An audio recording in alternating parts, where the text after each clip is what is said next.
Olá, turma bonita de geografia. Tudo bem com vocês? Espero que sim. Vamos dar início a mais uma TPC de Geografia Semana B, aqui da Diretoria de Ensino Região de Andradina, semana de 5 a 9 de setembro. Aqui é a PEC Márcia Campos, junto com vocês. Eu preparei uma aula para vocês sobre demografia, que faz parte do currículo paulista. A gente vai dar uma pincelada nas lâminas que estão aqui. Então, o que é demografia mesmo? Demografia é o estudo do tamanho da distribuição territorial, da composição da população, das mudanças e dos componentes de tais mudanças. Vamos resumir tudo isso aí? É o estudo, então, da população, do crescimento populacional, né? Da fecundidade, da mortalidade. A densidade demográfica representa a quantidade de habitantes por unidade de área e, em modelos tridimensionais, ela é representada pela altura. A população brasileira encontra-se mal distribuída pelo território nacional e, consequentemente, os valores da densidade demográfica ao longo do país apresentam-se diferentes dependendo da localização. Cerca de 90% da população total vive nas proximidades da região costeira, especialmente no Sudeste e na zona da Mata Nordestina, sendo que a região Sul também corresponde a um núcleo populacional importante. É na região Sudeste que se encontra o maior número de pessoas do país, com destaque para a capital paulista e a sua região metropolitana. Mais de 40% da população brasileira vive nesta região, embora o seu território seja de apenas 18% em relação ao total do país. Isso significa que grande parte de nosso país é pouco povoado. Na região Nordeste, as capitais que apresentam maior densidade são Salvador, Recife e Fortaleza. Há uma concentração da população nas zonas litorâneas. À medida que caminhamos para o interior do país e em direção ao norte, a densidade demográfica diminui rapidamente, sendo que algumas áreas remotas no extremo norte, nos estados do Amapá e Roraima, são quase que inabitadas.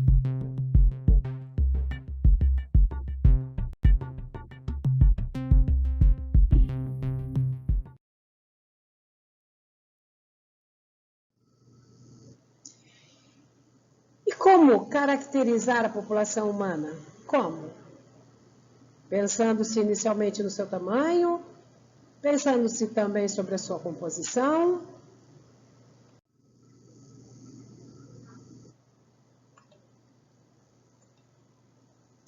Como é que as mudanças em um ou mais desses componentes poderiam afetar os demais? Quais as explicações para essas mudanças? Sabe, pessoal, uma sugestão.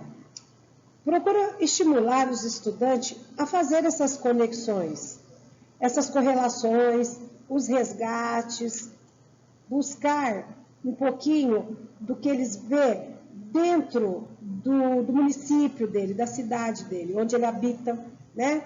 E vamos deixar os alunos confortáveis para também expor as dificuldades deles, tá? O que eles carregam.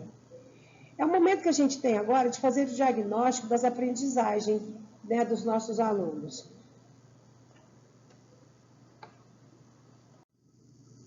Então, resumindo, demografia trata dos aspectos estatísticos de uma população num determinado momento. Tamanho, composição. E também da sua evolução no tempo e da inter-relação dinâmica entre variáveis demográficas. Trata-se também de buscar explicações para a dinâmica populacional e, para tanto, é necessário incorporar nessa análise dimensões externas às variáveis demográficas. Então, resumindo isso daqui, o que a gente precisa? Está fazendo comparações, né, com o município onde nossos alunos habitam, com outros municípios. E vamos falar assim, perante aqui, ó, a nossa região. Vamos mostrar a população a nível de Andradina, vamos mostrar a população a nível de Castilho, Nova Independência, Muritinga e etc. E depois vamos um pouquinho mais além, vamos um pouquinho para uma população de maior extensão, vamos até São Paulo, né, que é a nossa capital. E aí vocês começam a ver as comparações e deixar eles refletir, eles pensar. como que está o crescimento populacional dessa cidade, como que é a demografia nessa região, na nossa região e numa região como a Grande São Paulo. Então, aí, como eu falei, ó, análise demográfico, estudo da população, onde eles podem fazer conexões com várias cidades, com várias regiões, com vários países.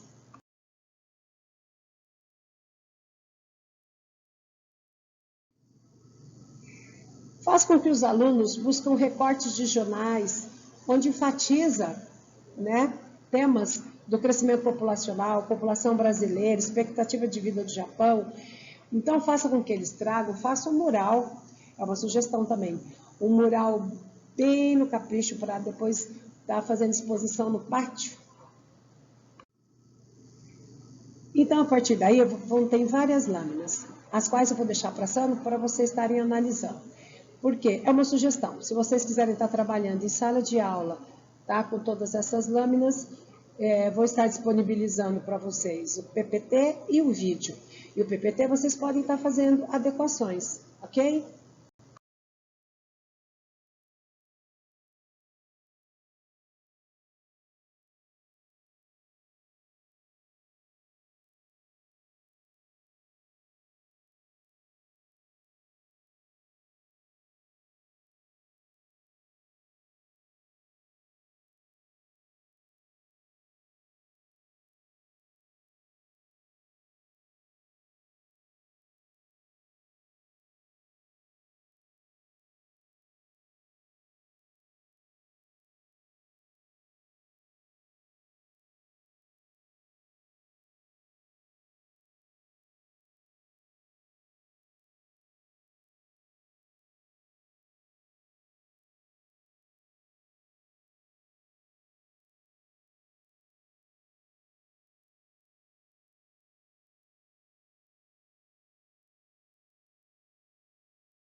Olá pessoal, eu sou a professora Larissa Mesquita de Geografia e hoje nosso assunto é demografia. Um tema super importante, está sempre aí nas provas de vestibulares e também no Enem. Antes da gente começar, você já sabe, né? Se inscreva no canal, clique aqui no sininho para você ficar por dentro de todas as nossas atualizações. Vamos lá? Meus queridos, quando se fala em demografia, nós estamos nos referindo ao estudo das populações. Essa é uma parte muito importante e interessante dentro da ciência geográfica nas escolas, né?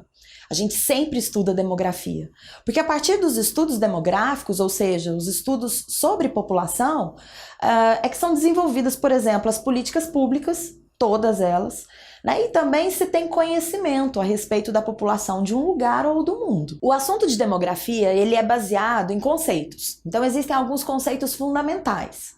O primeiro conceito que você deve sempre saber é o conceito de população absoluta. População absoluta nada mais é do que o número de pessoas de um determinado lugar. Então pode ser a população absoluta de uma cidade, de um estado, de um país ou até mesmo do mundo.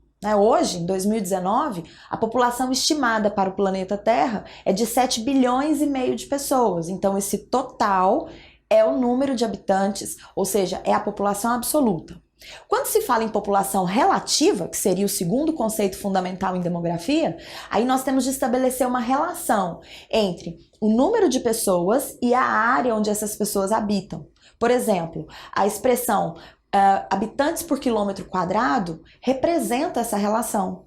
Então, quando se diz, por exemplo, que o Brasil tem aproximadamente 24 habitantes por quilômetro quadrado, nós estamos nos referindo à população relativa, que também pode ser conhecida como densidade demográfica. Uma das maiores preocupações dos demógrafos, dos estudiosos sobre a população, diz respeito ao crescimento populacional. Então, é estabelecida uma fórmula matemática para o cálculo, desse crescimento, de como a população aumenta no mundo ou em um país. E essa fórmula consiste no seguinte: o crescimento populacional é igual ao crescimento vegetativo. E aí vamos fazer uma pausa. Crescimento vegetativo, basicamente, é a diferença entre as taxas de natalidade e as taxas de mortalidade, ou seja, o número de pessoas que nascem num lugar e o número de pessoas que morrem num lugar. Além do crescimento vegetativo, calcula-se o crescimento populacional também somando o número de imigrantes, ou seja, os indivíduos que entram num país, por exemplo, e diminuindo o número de emigrantes, as pessoas que saem de um país. Portanto, a fórmula matemática para o cálculo do crescimento populacional é essa. Crescimento populacional é igual ao crescimento vegetativo mais a imigração menos a emigração. Bom, com certeza, quando você estuda sobre demografia, você já viu e ouviu falar sobre as pirâmides etárias. As pirâmides etárias são os gráficos que representam a evolução do crescimento populacional de um determinado lugar. Uma pirâmide etária é um gráfico que se estabelece a partir do número de indivíduos, homens e mulheres, e estratificados pela sua faixa de idade. Observe bem esses gráficos de pirâmide etária. Você está vendo os gráficos da pirâmide etária brasileira no ano de 1980 e no ano de 2010. Está vendo como elas são diferentes? Basicamente, quando a gente aparece, estabelecendo as dinâmicas populacionais, quando a gente explica essas dinâmicas, nós temos de entender que é muito fácil perceber como está evoluindo uma população através da análise de uma pirâmide etária, ou comparando, como nós estamos fazendo aqui. Por exemplo, na primeira pirâmide, você pode observar que a base dela é bastante larga, se comparada à segunda de 2010. O que isso significa? Significa que as taxas de natalidade estão em queda. O país deixou a alta natalidade para trás. Hoje o Brasil é um país com natalidade em queda constante. Outra diferença está no ápice das duas pirâmides. Na primeira pirâmide, de 1980, o ápice é mais estreito, indicando um número menor de idosos, enquanto que na pirâmide de 2010 o ápice é mais largo, indicando um número maior de idosos, significando, portanto, que a expectativa de vida está aumentando. Portanto, é possível observar que as diferenças são clássicas: queda da natalidade, que é algo que está acontecendo no Brasil, e aumento da expectativa de vida. Bom, e para a gente entender bem como é que essas mudanças da pirâmide etária se dão na sociedade, é preciso considerar, portanto, dois fatores interessantíssimos. Por que a mortalidade no Brasil cai? Ou seja, por que a expectativa de vida aumenta? Esse é um retrato da população brasileira desde a primeira metade do século XX. Desde a primeira metade do século XX, portanto, os brasileiros estão vivendo mais tempo. Isso se explica basicamente pelos avanços da medicina, pelos avanços no setor de saneamento básico, pelas campanhas de vacinação e pela própria urbanização. Viver na cidade representa viver mais tempo. Todos esses fatores reunidos justificam o aumento da expectativa de vida no Brasil, portanto, o alargamento do ápice da pirâmide etária. Já a queda da natalidade, que é uma realidade brasileira a partir da segunda metade do século XX, se estabelece a partir também de alguns fatores importantes. Os contraceptivos, né? Hoje existem métodos contraceptivos e isso permite o planejamento familiar. As mulheres, principalmente, podem escolher quando engravidar. Outra coisa também diz respeito às mulheres, que é a entrada no mercado de trabalho. A partir da segunda metade do século XX, as mulheres vão ter então funções sociais fora de casa. Aquela coisa de ser mãe, ser esposa, não deixa de existir, porém associada a uma carreira profissional. E essa mulher que vai para o mercado de trabalho, ela vai fazer uso do anticoncepcional, dos métodos contraceptivos de um modo geral e, consequentemente, vai ter menos filhos. Outro aspecto é a própria urbanização. Viver em cidades fez com que as famílias diminuíssem. É uma realidade brasileira. Vivemos mais, temos menos filhos. Então, pessoal, espero que vocês tenham gostado da nossa aula sobre demografia. Antes da gente se despedir, você também já sabe, né? Curta o vídeo, compartilhe com seus amigos, acesse os links na descrição e acesse as nossas redes sociais. Tem um monte de coisa bacana para você. Tchau, tchau!